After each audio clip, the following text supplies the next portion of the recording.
Thank you, Alas Corla, and I welcome the opportunity to speak on this important piece of legislation this afternoon. As Deputy Keaveney said, this was a promise in the Labour Party manifesto, and it was also in the programme for government. So I'm delighted that we're holding a referendum on this issue on the 10th of November. I'm delighted because the children's referendum has been a long time coming. There have been 17 different reports since 1993 that have outlined the state's failings in child protection since the foundation of the state. And each of those reports described in horrific detail the ordeals that children had to go through because of either family or state neglect. And I think we all agree that these situations cannot be allowed to continue.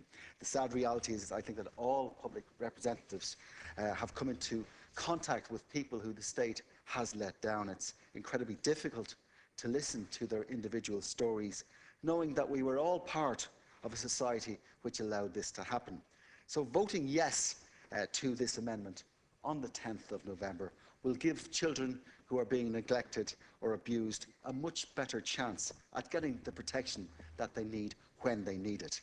The wording of the amendment has been very carefully put together. There were 64 different meetings of the Oireachtas Committee on the Constitutional Amendment on Children. Minister, I know that you and your staff have over the last year been working very closely with the Office of the Attorney General to make sure that the amendment does not take away from any other right that is currently in the Constitution. And I think this is an important point to make, and one that I think that we will need to continue making over the next 7 weeks. This referendum is about reaffirming the Irish people's commitment to the protection of children. And as Minister, you pointed out yesterday, the amendment once again confirms the status of the family as the best place to raise a child. This is not about the state knowing more about how to raise a child than the family. And there is a concern out there that some groups may use the status of the family as a way to campaign negatively against this referendum. I hope that this is not the case. I hope that we're facing into a referendum campaign that will be positive. I would hate to see some sectors in our society use this campaign to promote their own narrow social agendas. Let's take the opportunity to say to each child who's growing up here in this country that they're important, that the state will provide for them when others can't.